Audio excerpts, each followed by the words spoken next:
You're right. You'll get there. You'll I'm get there. there. We I'm believe getting in you, there. Pete.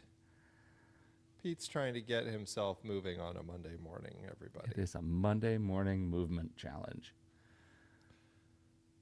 Yes. Well, we all know what Mondays. I got a case of the Mondays. We all know what Mondays are like. Oh, Ed. All right.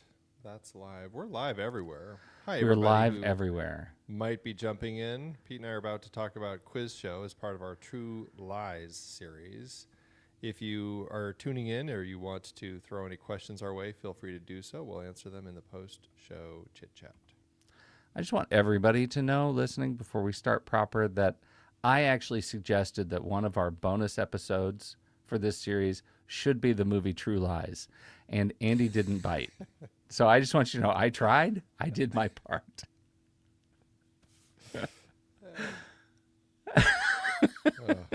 Don't know what I have to say about that one, but No, you got no. You were. It is indefensible. no, you know what? I think people are going to listen and go, makes perfect sense. I'm on Team Andy. Team Andy, my butt. Okay. I have a. Let me get the notes open. Are you ready? Shall we do it? Shall we pretend I was ready the whole time? Everything is ready for you. We're all waiting on you. I'm Pete And here we Wright. go. And I'm Andy Nelson. Welcome to the next reel. When the movie ends, Our conversation begins. quiz show is over. Mercy, what a grueling line of inquiry. Yeah, I didn't even need to write it down because that's a line I use in life all the time. It's one of the funniest lines, specifically because of how Martin Scorsese delivers it. God, he's so stupid good. It is stunning. funny. He's so funny. Yeah. Quiz show. Andy, we're talking about quiz show. Yeah. Next in our True Lies series. Yeah. Our True Lies series, stories of people who get wrapped up in their own fraud. And so far, we've talked about Can You Ever Forgive Me? Lee Israel. We've writing notes from famous authors. We've talked about Stephen Glass, Shattered Glass. We've talked about Richard Gere pretending to be that author that I can't remember. Clifford Irving. Yeah, writing a book that about Howard Hughes that Howard Hughes did not endorse. Yeah. And we've talked about The Informant as our bonus episode with Matt Damon being awfully too happy for everything going on around him. And now we're talking about Quiz Show. We've had, I think, central problems with all of these sorts of movies in this series. And it was my hope, it was my grand hope, that coming into Quiz Show, we might find a movie that fixed some of those problems. So I am very excited to hear your take on this film and your watch of it this time. I know we both have seen it many times, probably. Yeah. And so how did it hit you this watch? Just light me up. Give it to me.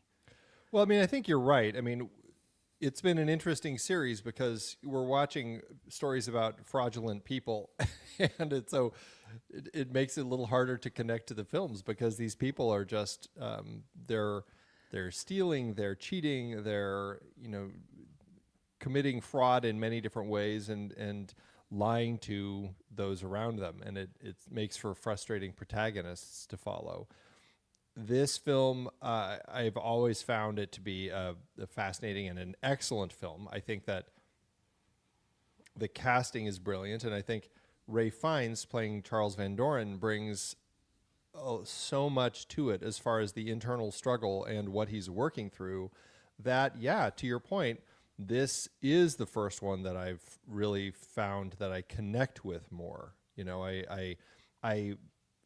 I watch his struggle and I can see what he's working through, and it makes, for me, of the ones we've watched so far, the most compelling of the bunch. I really enjoy this film, and I enjoy watching his journey that he has.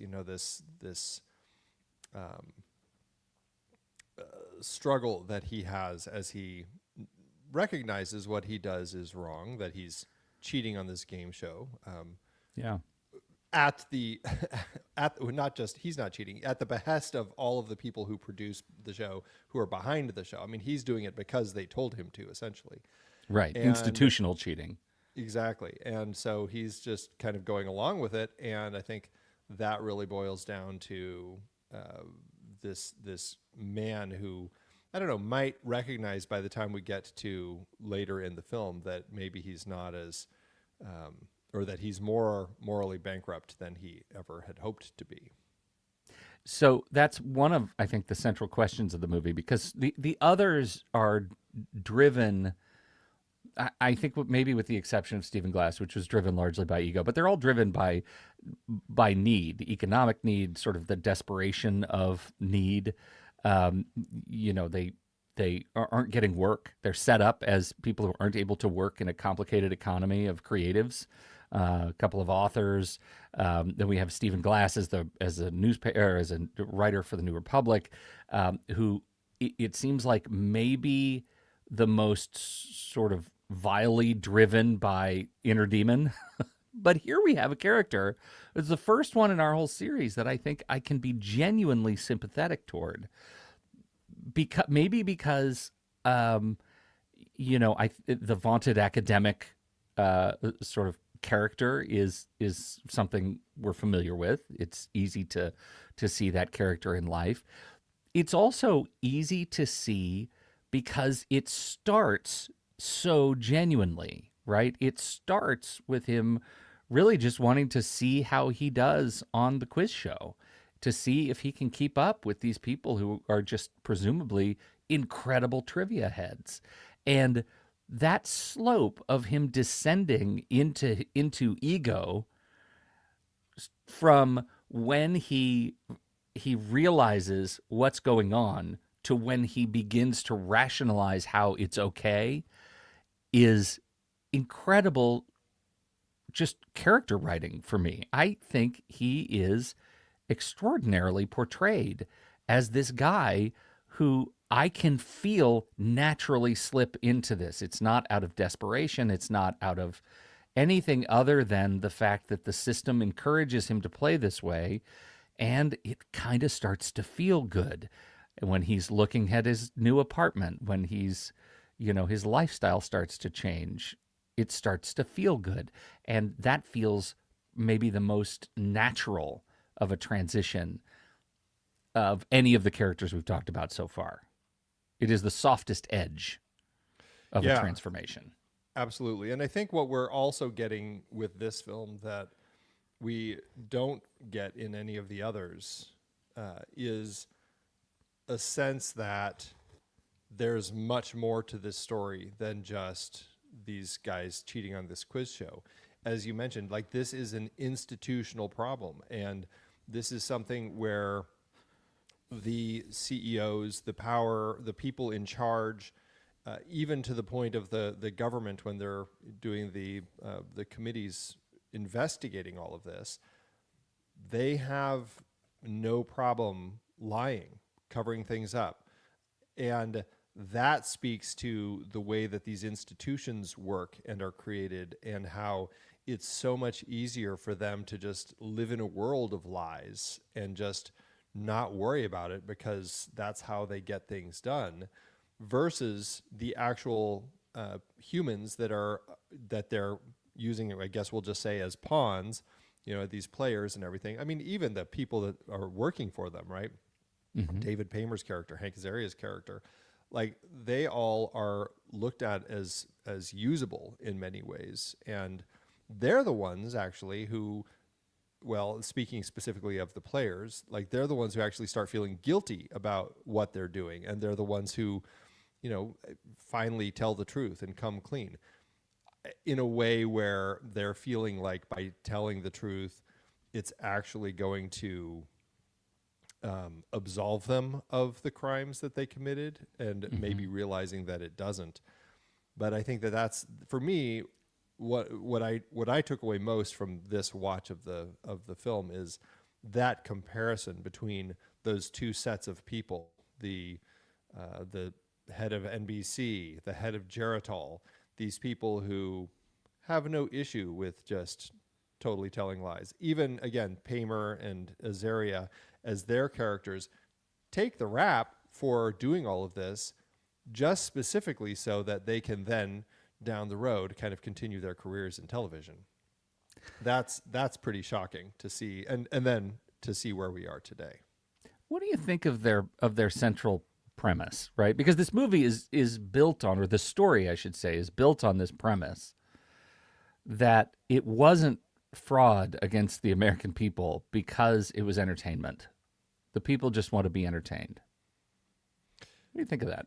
Well, I mean, I think that that's an interesting angle that they can certainly take, but the problem is when they pitch it as something that's more than just entertainment. I mean, they're pitching this as a show with smart people in a contest, in a challenge, and they're completely scripting it. And we see the same thing happen on Real World and any of these reality TV shows where the producers are essentially scripting conflict into the actions that's going on so that you get more drama because that's what sells. I mean, but I don't think we would have that happening if this hadn't happened first. And they recognize that that's what the TV viewers want.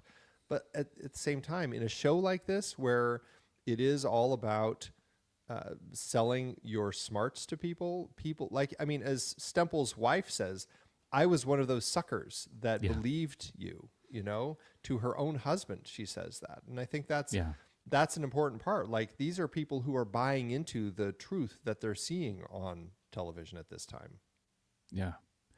I as we were watching it this round, it occurred to me for the first time, I wonder, just in terms of armchair historian, had NBC and Geritol sold the program to the public as, we're quizzing really smart people, we've given them all 1,000 questions and answers, and they're put in this hot box of pressure just to see if they can recall to compete to get to 21, because these questions are not easy. If they told the public they had given them the questions, do you think the public would have found it as compelling under the auspices of that honesty?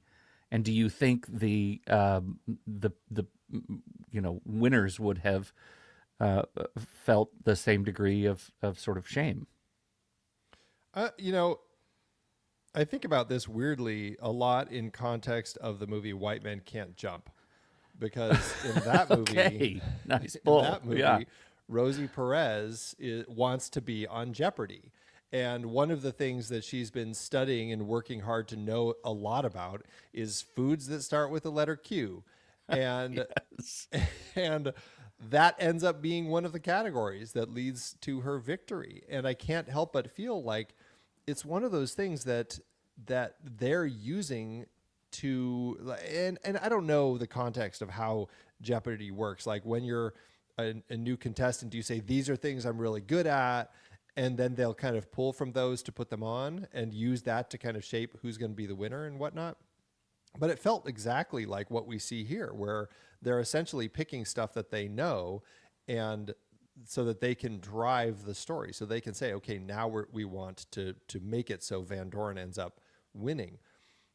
If they were telling people, well, we're giving them the questions and letting them figure out the answers, I think that just takes away any interest in it. Like, it's like, well, I mean, how hard is that then? Like, all you have to do is go do some research for a little while, go spend an afternoon in your library, and you can get all of the stuff that you want to answer all those questions. So suddenly that becomes much less satisfying. And if you know that both players are getting all the questions beforehand, then like, they're both always going to get the answers right. Like, it takes all the steam out of the entire point of the show. Well, that's when it becomes like, the game becomes, can you provide enough steam to give them enough pressure so that it's actually a test of memory? And to say, we've given you 1,000 questions, we're going to pull 15 of them for this game. Good luck getting all those answers memorized in an afternoon, right? Like, I just think there are ways to present it honestly, and I do wonder how they do that for Jeopardy. That would we've got people in the community who are Jeopardy champs. We've got Jeopardy champs we could call and ask, believe it or not, and that might be a fun thing to answer, because I don't know how it works. It may be, especially in light of the quiz show debacle of the 50s. Yeah. Anyway, that part makes it a really interesting narrative because it becomes such a betrayal that NBC and Geritol pulled against the American people. As you said, I'm one of those suckers.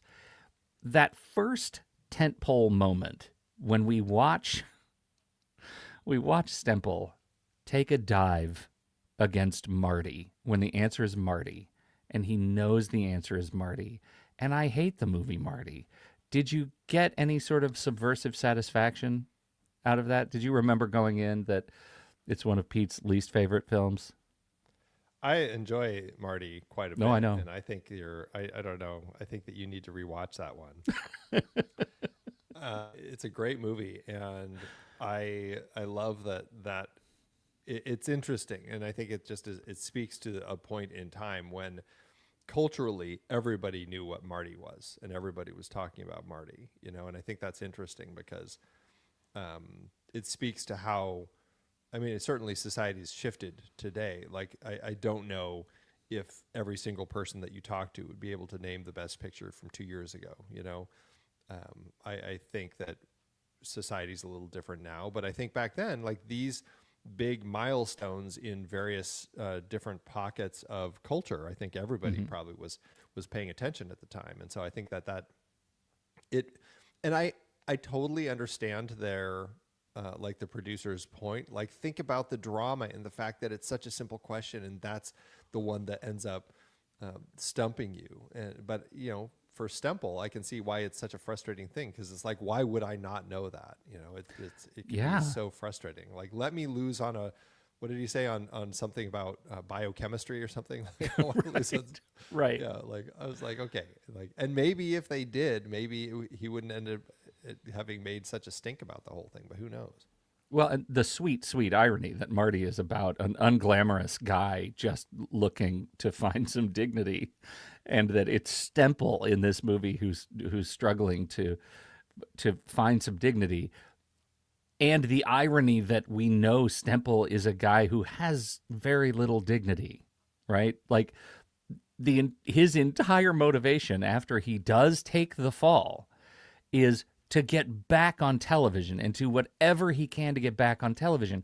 He is completely, all of the controversy and the inauthenticity of the charade that he's been a part of is completely invisible to him, because all he wants to do is get back on television. What a fantastic sort of avatar for the kind of ego we're talking about at play in this movie. He is sort of the biggest branch off of the ego tree, and the rest of the movie is watching as Van Doren, his own branch, blossoms, right, on the ego tree. Do you like the ego tree? I think we should both have ego trees.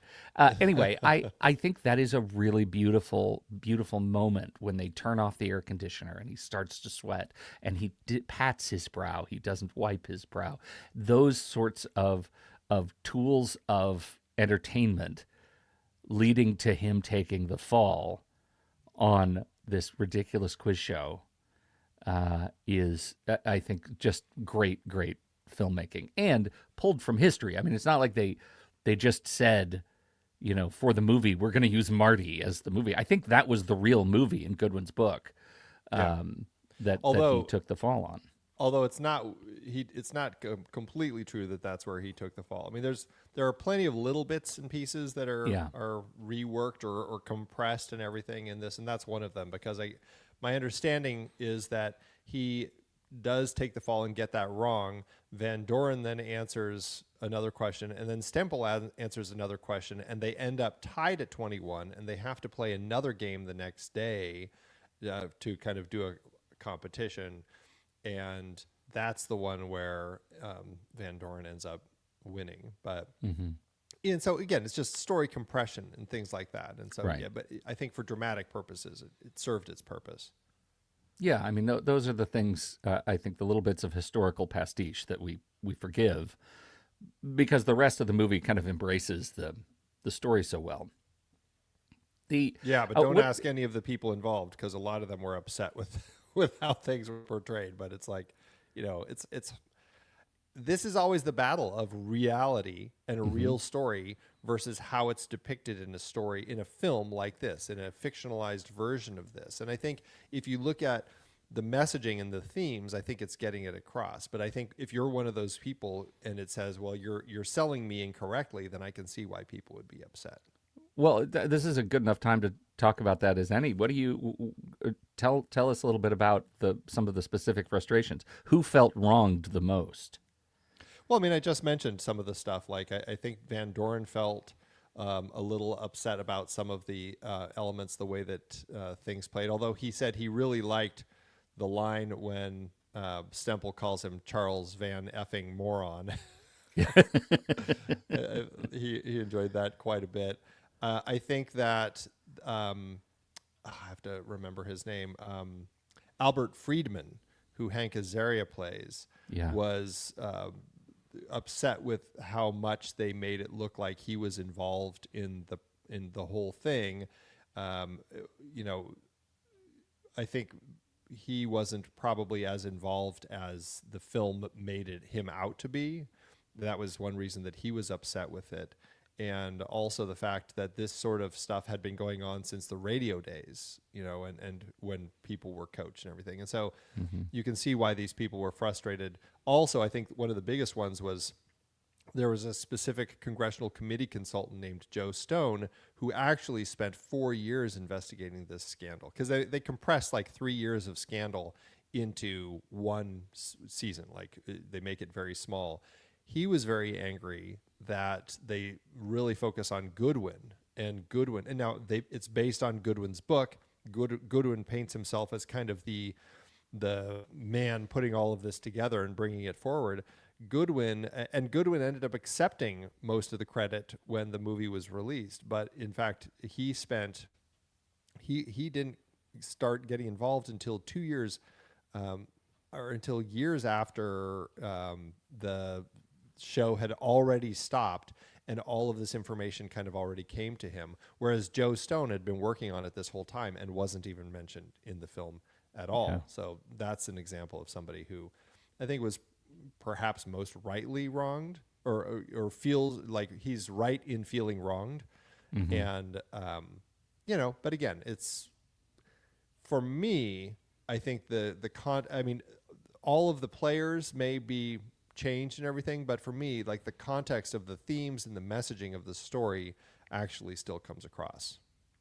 And I think that's the line that they're walking. Yeah. And tip of the hat to Hank Azaria, right? First of all, second appearance in this series. Yeah. And I just reflect time and time again, he is one of the most valuable utility players in just about every movie we see him in. The fact that he can go from these two movies together playing very different characters, none of them cartoonish, all the way to what was the Miami one where he plays Agador, the manservant, Birdcage. I mean, extraordinary. And I want to celebrate him whenever we can. What a fantastic performer. Which was between this and Shattered Glass. So yeah. He's always fantastic.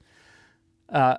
Yeah, I think what we're getting to, and I think one of the central sort of theses of the movie is the act as that corruption doesn't actually need overt villains. No one in here is a villain. It's just a bunch of people who have something to gain by not asking questions. And it's only when somebody sits down and thinks, wait a minute, do I have a question about our process here? Do things fall apart? So when you say this has been going on since the radio days, it does make me wonder what the broader story is of the sort of cultural ethic of these game shows over the years. And in the radio days, how much easier would it have been to pull this off when no one can see what you're looking at as you're answering questions? I don't know, but that's a story I'd be very interested in. In the context of this one, no one's asking questions about process. No one's asking questions about class as casting. This whole case that there's always a Jew, then a Gentile that Stemple makes. It's a fascinating question that just goes into the artifice of the quiz show that I think the film portrays very well. I think that, yeah, the film tackles, that's what I find so interesting, is that it looks at so many different things, right? Like there's those race elements that we see. There's the world of fame and notoriety and the draw to it, and kind of like how it can change against you and rear its ugly head. There's family dynamics that we have between Charles and his father. And I think that we're seeing excuse me, so many different ways to kind of view the story and what they're trying to say. The big business, mass media, I think are huge ones, and I just think that and what's so fascinating specifically about this game show, and it's pitched several times, is how inspiring it is for young people to want to actually get educated, get better educated, to learn more so they can be like these people. And so they're selling like this pitch of making education exciting as entertainment. And that what happens when they do that, and how it can perhaps not necessarily work out as well as they want.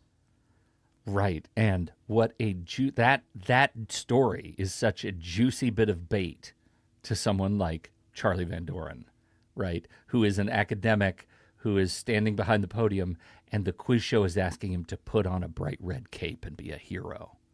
And that is tantalizing to a guy like this. Which leads us, I think, to my favorite relationship in the movie, which is the father-son relationship. Charles Van Doren and his dad, Mark, played by Paul Scofield. And the scene of the family at dinner when Dick Goodwin is sitting at their afternoon, late afternoon picnic meal, and they're having their just battle of fantastic wit around. Like, I wish to God my family was full of that kind of wit. Like, just everybody was fast. Or that you knew that much Shakespeare so you could just quote it back and forth like that. Like, it was nuts. I'm not lying, Andy. I went on to my books app and I downloaded the complete works of Shakespeare after this. Again, and I realize how many times I must have done that. Every time I see this movie, I'm like, I'm going to read Shakespeare now. I know. I haven't picked up Shakespeare since high school. Yeah. I'm going to do it again. It's not going great. But that sequence, I think, is another one of those tentpole moments, because especially it's a tentpole moment for Goodwin, right? For Rob Morrow, who I think is very good in this movie, and I very much enjoy watching him in this. This is one of those sequences because he also aspires to that level of intellect, and he's constantly talking about it. He was first in his class at Harvard Law, and he wants to and finds it fairly easy to fit in at this table. And you can kind of see how a guy like him is also invested in maybe not asking questions because his ego gets in the way. Like, at what point does he say, hey, I'm going to keep poking at this, versus I think I'll just pour another glass of wine and enjoy the company. So that table scene is full of such glorious, complex family social relationship that I think it really showcases a bunch of incredible performers at their best in just this like top level class A intellect. And it's just juicy. It's just juicy. Well, and I always, you can't have that scene without pairing it with the subsequent scene when Charles comes to Mark's classroom and has the moment where he finally tells the truth to his father that he has been one of these people who has been accepting the answers and cheating on this show. And they use a few lines throwing back and forth to kind of like, Charles throws a line at his dad as a jab, and his dad responds immediately with like, your name is mine, or whatever that line is. Yeah. And it just, it digs and it hurts. And like there's such power in that scene, but I love how it's portrayed is like he still is a father. And when Charles says, will you be there with me? And he's like, of course. And I think that speaks so much to the disappointment and the frustration and rage that a parent can have with their child, yet still show love and compassion Hmm. and help as needed. And I think that is, I mean, it's just powerful. And Paul Scofield is so great in so many things. A Man for All Seasons. If people haven't seen it, you need to check that film out. Oh yes. But he's just, man, the way that he carries every moment in this scene is just, I mean, just amazing. Absolutely worth You know, the idea of casting him for this. you say those two are paired together. I think there are the four scenes. There are four. I'm just going to say there are only four. there's the dinner scene. There's also the let 'em eat cake scene where the two have a scene together, drinking milk and eating cake off the same plate. That is so sensitive and sweet, as we have Charlie trying to make sense of the shame that he's starting to feel and navigate how he's going to tell dad. Then we have the reveal, and I think you're like that classroom scene is so dynamic. If you're going back to rewatch this movie, watch the blocking of that scene, because Mark is standing at the front as a professor, and Charlie, young Charlie, is like running through. It feels like he's running through the chairs like he's in a video game. He can't sit still, and it feels like every jab coming from his dad makes him get up and get a new seat. He's so it is just really perfectly blocked. But the final scene after the testimony at the very end, and we'll talk about the testimony specifically in a second, but they're all in the press gaggle outside. And one of the reporters asks, are you aware that the trustees, this is after dad says, I just can't wait for Charlie to get back to his teaching. And one of the reporters says, are you aware the trustees are meeting to talk about, pulling Charlie? That's the first time you see Mark Van Doren truly crushed. Yeah. No His answer, no words. Yeah. no answer, no words, and everything about his identity and his relationship with his son is tied up in the fact that his son is a fellow professor or instructor, whatever they called him. And that was incredible, incredible, just performative turn for Paul Scofield in that very brief moment. One of my favorite things in the film. Yeah. It's powerful. It's powerful watching him go through that. All right, we're going to take a quick break, but first, you can find the show on YouTube, and you can join us live when we record. We will even take your questions in the post-show chit-chat. Live, everyone is welcome, and then members get the replay and the extended cut. Subscribe to The Next Reel on YouTube. The link to this episode is in the show notes. We'll be right back. After these messages. We'll be right back. Was that NBC that had that? Oh my gosh, it's so funny. I know, right? Sorry. Okay. What do we want to do now?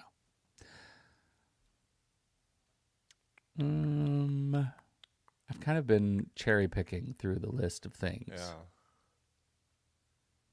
Yeah. Let's talk about Redford as the director. Great. Robert Redford, Andrew. At this point, did you really think of Redford as a alpha director? I mean, he'd been directing for a while, but Redford's directing was always few and far between. And I don't know if I ever thought of him first as a director, but I think because he's so careful with what he chooses to direct, I think that it's pretty clear it's stories that he is interested in and passionate about. And I know he kind of was brought onto this as director. I don't think it was a project that he had brought forward. But clearly, I mean, as somebody who grew up watching all of this, I think that he was just fascinated by the story and wanted to tell it. I had done my Robert Redford chronological watch through his filmography, both as actor, producer, and director. And that's the last time that I had watched this film. And it's interesting to see. I mean, you definitely see a filmmaker who works the way he does as an actor, like picks projects deliberately. I mean, not always. I don't think Indecent Proposal fits this, for example, but I think he's a filmmaker who is passionate about projects that are reaching to do more, whether it's kind of like has a message as far as like the politics of the day or some sort of theme that he really resonates with. And I think when he's picking films that he directs, I think that very much is true. And I think there is something with his fixation on American institutions and the quiet failing that sometimes they have as we kind of watch here and see what happens with the television industry. And he's a director who's very restrained in how he tells his stories. I don't think he's somebody who really, when you watch his, like the camera, for example, isn't a very active camera in much of his films. But I do think that he works in things that fit in context of the story. Like in this one, having the zoom, dolly in, zoom out, or dolly out, zoom in, whichever direction it's going. But when we're looking at the back of Charles Van Doren inside that little booth, and we have that moment with that fantastic shot, like that, is a great surprise to see in a Robert Redford film, but it works in context of the story really well. Yeah, I talk about a single shot that became the iconic avatar for the film. I mean, it's the poster, the landing zone of that shot is the poster.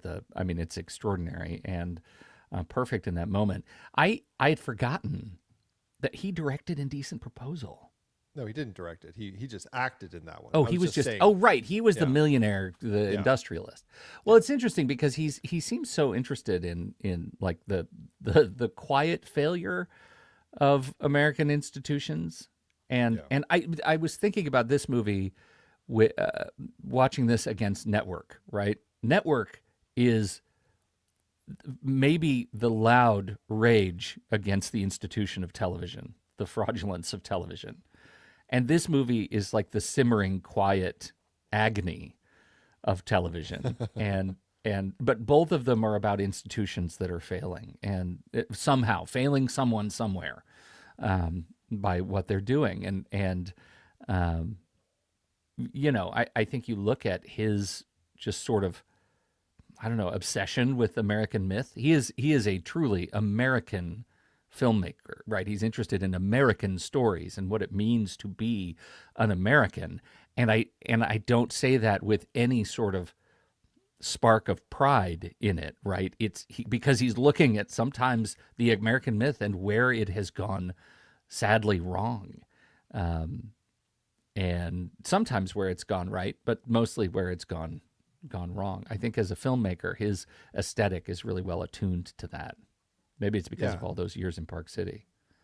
Well, and you can see so much of it in All the President's Men and The Candidate and Ordinary People and even, it wasn't as well received, but The Conspirator, what about Lincoln's assassins and everything, and that it's a fascinating glimpse into what he's passionate about, and I enjoy seeing him tell the story, and I think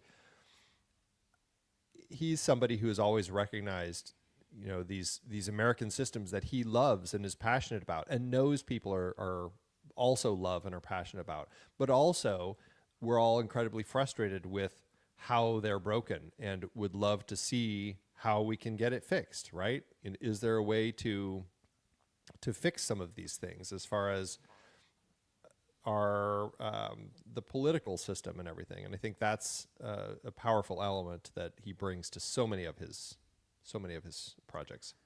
So let me ask you, under the chapter head, Defining Complicity Sucks, do you think Redford lets Van Doren off the hook too easily? And we should probably talk a little bit about the congressional testimony at this point. But I think that the movie clearly sympathizes with Van Doren, handsome Ralph Fiennes. I'm not sure it completely earns the sympathy or whether it's that discomfort that is actually the point. He is a guy that by the end of the movie, you just kind of want to punch in the neck. That's the privilege argument that we're rewatching here as the film ages. Do you think he lets him off too easily?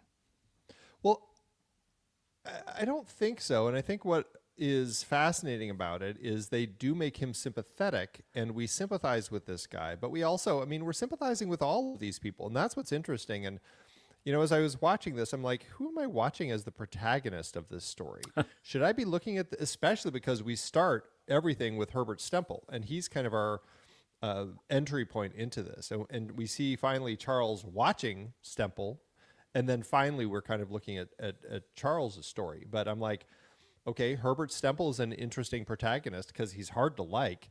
And that makes for an interesting antagonist in Van Doren because he's very easy to like. Mm-hmm. Or is it flipped where Van Doren is the protagonist and Stemple is the antagonist? Or is Rob Morrow the antagonist? Like, how is this story structured? And Paul Attanasio, who adapted the story into the screenplay, said it's kind of a changing protagonist over the course of the story is the way that he did it. He said there isn't a central protagonist. And I guess I can see it that way, but I don't know. The way I read the story myself is that Charles Van Doren's our protagonist. Stemple is our antagonist. They both have interesting journeys over the course of it, like watching Stemple in that final moment after Van Doren's statement and then as he leaves is powerful. But for me, I think what makes all of that work so much is that we have grown to maybe not connect with why Charles Van Doren has made these decisions. I mean, geez, we get this point. This is what's so fascinating about Charles Van Doren. We get a moment where the head of NBC comes into him. This is after he's already left the show. And then you have Barry Levinson playing the Today Show host who comes in and offers him a contract to stay with the network. You have the head of NBC come in to talk to him and say, we want you to keep working with us, but we've got this legal form that you need to sign.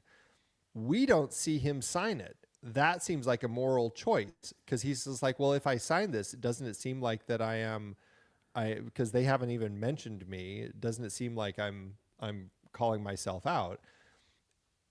And then we find out later that he did sign it, right? Like he's actually working for them because it seems like this big moral choice, and we don't know. It plays so well, and then it's just like, God, he makes such bad decisions, and that's what I love about him is like he feels so human, and all of that I think plays so well. But what really sells everything for me as the film not taking it too easy on him is the fact that he tells the truth.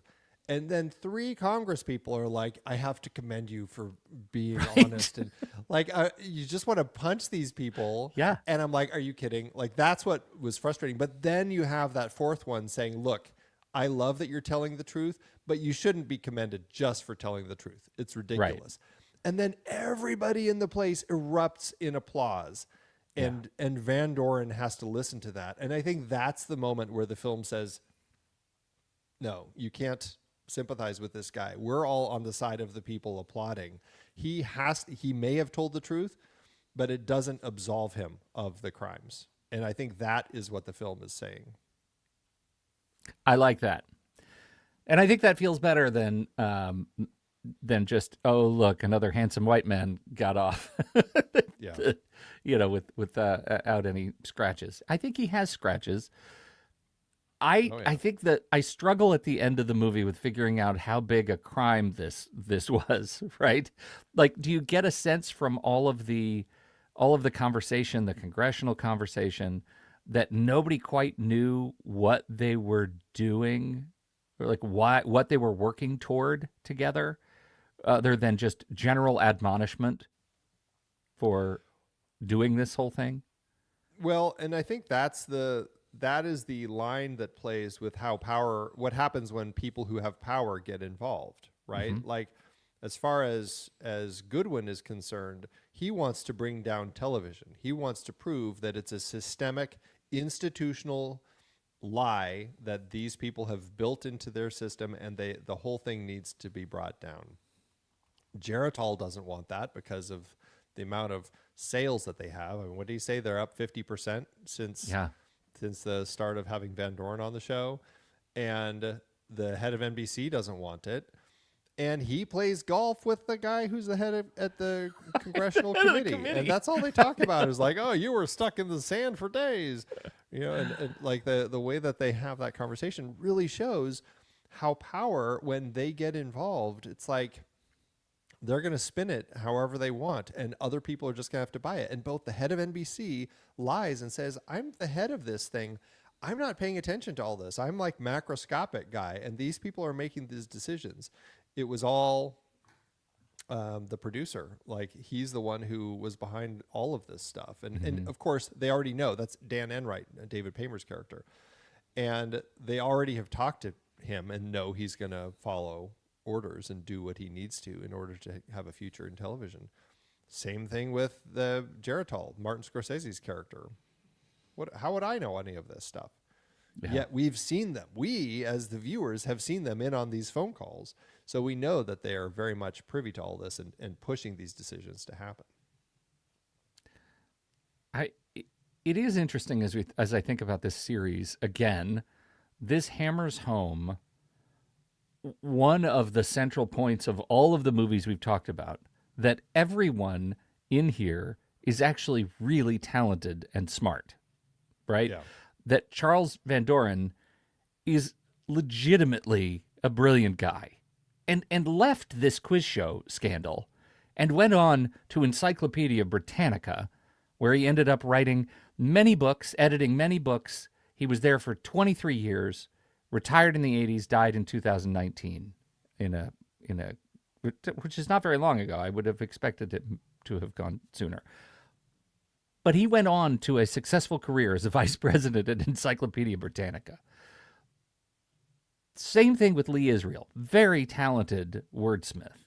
Same thing with Irving, Clifford Irving, and Stephen Glass, all incredibly talented storytellers, caught up in the wake kind of their own talent, of their own success, and pulled under. There is nothing in here that reeks of an air of desperation on the part of Charles Van Doren. His life was fine, and this just pulled him. This ego pulled him under, and I think you're right. I think that end result, when that last senator says, "I'm not going to congratulate you for being honest," is a key.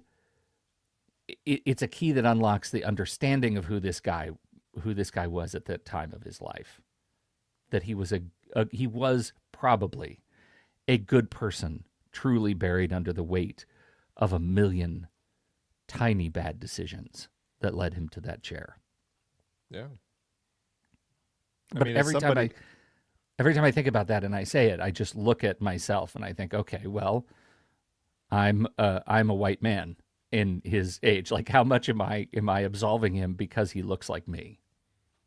And let me be clear, he doesn't look like me. He's very handsome. That handsome, strapping Ray Fiennes. He even looks good when he's covered in iodine and killing zombies. But you know what? Even Charles Van Doren's a very handsome guy. He was a very handsome guy at this point. I think it's interesting that what was I going to say? It was what was it that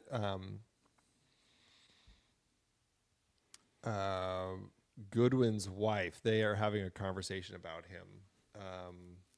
What did they say? I can't remember. Do you remember it all? Mira Sorvino. She's talking to her husband about him.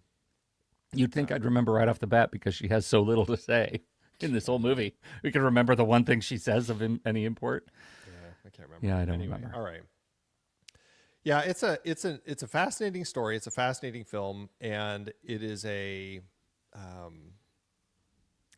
dark glimpse into, an important part of American history that in many ways you can see how it ended up influencing not just where TV shows and game shows and things like this would go, but where news would end up going and how media would reshape, especially with at this same time, like following the Korean War and then the Vietnamese War and going into everything with Richard Nixon and everything, and the reshaping of the reshaping of how they would shape things that we would end up seeing. And I think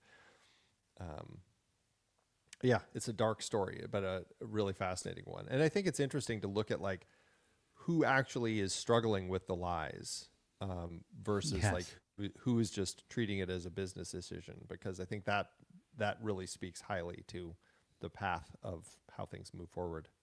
Absolutely. Shall we go Um, into the back half?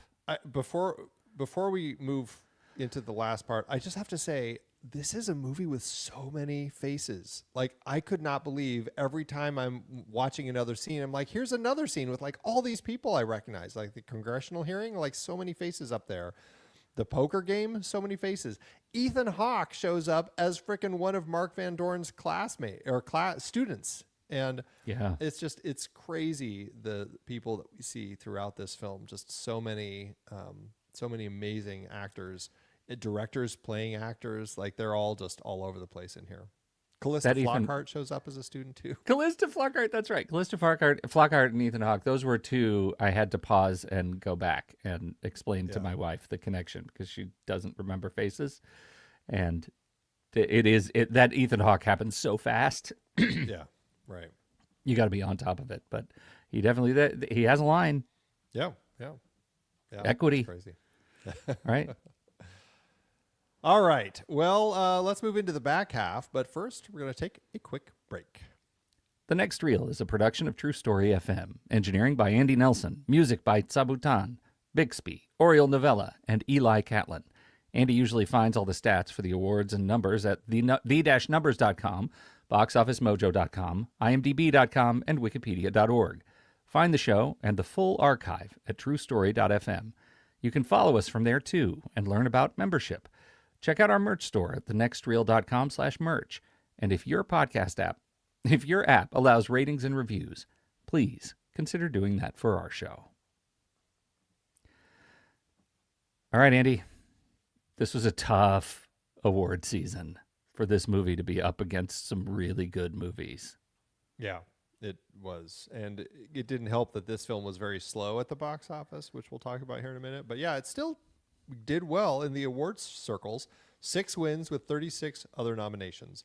Over at the Oscars, it was nominated for Best Picture, but lost to Forrest Gump. Best Supporting Actor, Paul Scofield was nominated, but lost to Martin Landau and Ed Wood. Redford was nominated as Best Director, but lost to Robert Zemeckis for Forrest Gump. And Paul Attanasio was nominated for Best Adapted Screenplay, but lost to Forrest Gump. At the BAFTAs, Scofield was nominated for Supporting Actor, but lost to Samuel L. Jackson in Pulp Fiction. Attanasio did win Best Adapted Screenplay, and it was nominated for Best Film, but lost to 4 Weddings and a Funeral. We talked about this with Shattered Glass. This one was also nominated for a Political Film Society Award, the Expose Award, which it did win. And I always enjoy these, the 2020 awards. This was a set of awards 20 years after the previous awards. So 2015, it was nominated for 5 awards. Best Picture, lost to Pulp Fiction. Best Director, lost to Quentin Tarantino for Pulp Fiction. Best Supporting Actor, Scofield, but lost to Samuel L. Jackson in Pulp Fiction. Best Adapted Screenplay, lost to The Shawshank Redemption. And Best Production Design, lost to The Hudsucker Proxy. You know, it's funny as I armchair recast this movie, about the only other person I can think of off the bat to play a compelling Mark Van Doren is actually Martin Landau. Can you see it? I can see it. A young Martin Landau, like the Yeah, I mean, I don't know, at this age. Mark Van Doren. Sorry, yeah, Mark Van Doren, yeah. Yeah. Who did I read that they were? They'd asked Paul Newman, which would have been a cool get, working with Redford, but he declined. I think he was working on Nobody's Fool at the time. I don't know. There's something about the height of Paul Scofield as that tall, lanky teacher just fits the type for me. Yeah. All right. Well, talking about the box office, let's talk about the slow news. Well, for Redford's story about this notorious game show scandal, he had a budget of $31 million, or $66.3 million in today's dollars. The movie premiered in New York City September 14th, 1994, then opened wide on the 16th opposite Time Cop, Princess Caribou, and Blue Sky. It started in 15th place, then as it expanded, ended up as high as 4th place. Still, even with its Oscar nominations, it never really took off, only earning back $24.8 million domestically. And it had a tough time overseas because Redford was immediately jumping onto another project and couldn't go promote it, and so it didn't get as good internationally, but it still did okay, earning 27.4 million, which means all told it brought in 111.7 million in today's dollars, proving a success for everyone involved with an adjusted profit per finished minute of 341,000. Actually making this the biggest adjusted profit per finished minute earner in this series. I expected this to be much worse news. It was a slow mover, but it still did well. And it's a series of small films. Shattered Glass, very independent. Same thing with Can You Ever Forgive Me? The Informant, it's Soderbergh, but I think it was a smaller Soderbergh. And I think it got a lot of buzz in the comedy circles and everything, but it just didn't make as much money back. And The Hoax was also very small. Big Eyes, we'll talk about that next week as far as how it did.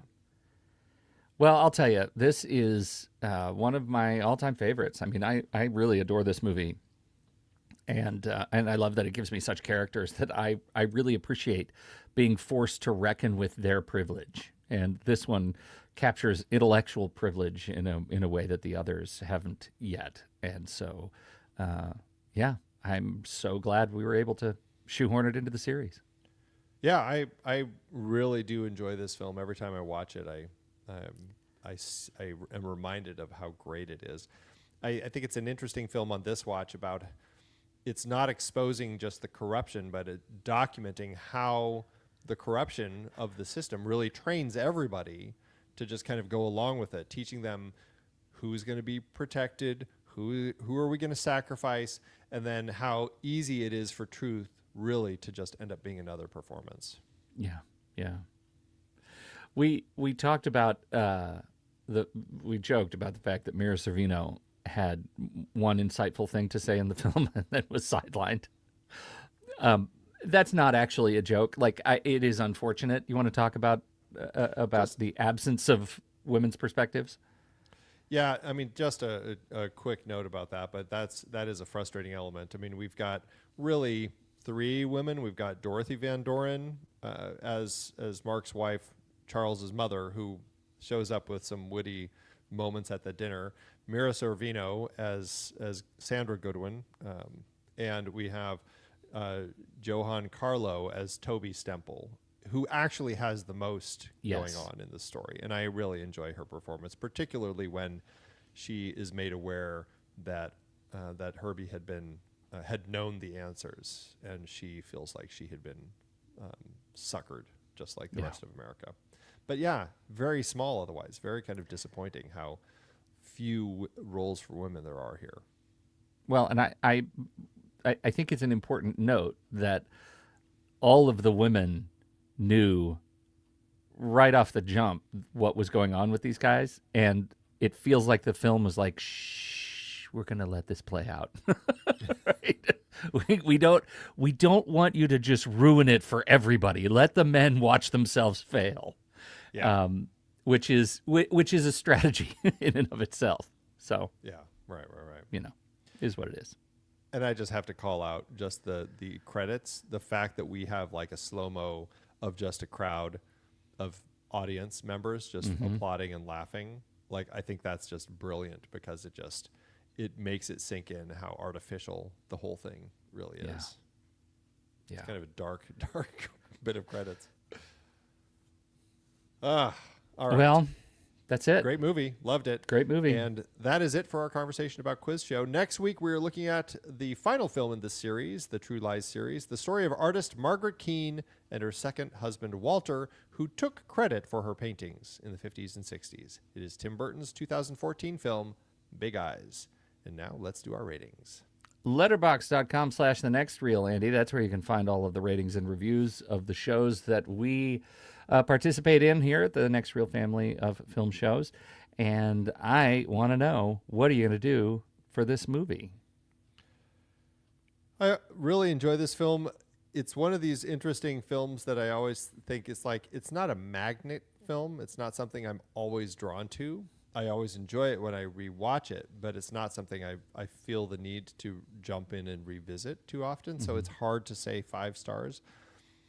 Last time I watched it, I gave it 4 stars. I think I could go up to 4.5. I think is where I'm going to land with this one. 4.5 stars and a heart. I think on this watch, just the joy I have talking about it, the fact that I think it holds up so very well, I'm going to go all the way. I'm going to go all the way to 5 stars and a heart. This is one of those pinnacle movies for me. I deeply enjoy it. Yeah, you said it was one of your all-time favorites, so I'm Yeah. not surprised. Not surprised. Well, that averages out to 4.75, which rounds up to 5 stars and a heart. You can find the show on Letterboxd at The Next Reel. You can find me there at Soda Creek Film and Pete at Pete Wright. So what did you think about Quiz Show? We would love to hear your thoughts. Hop into the Show Talk channel over in our Discord community where we will be talking about the movie this week. When the movie ends, Our conversation begins. All right, let's do our little letterboxed bits. the letterbox dance. I'm not ready. Me neither.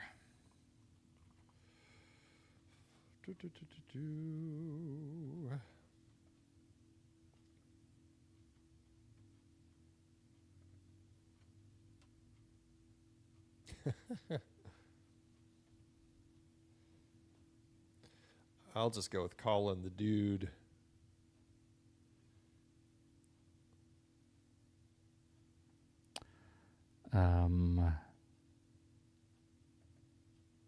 Okay.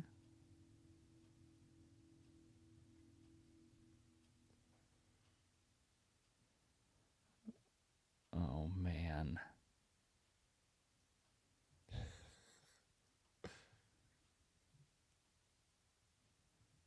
Okay.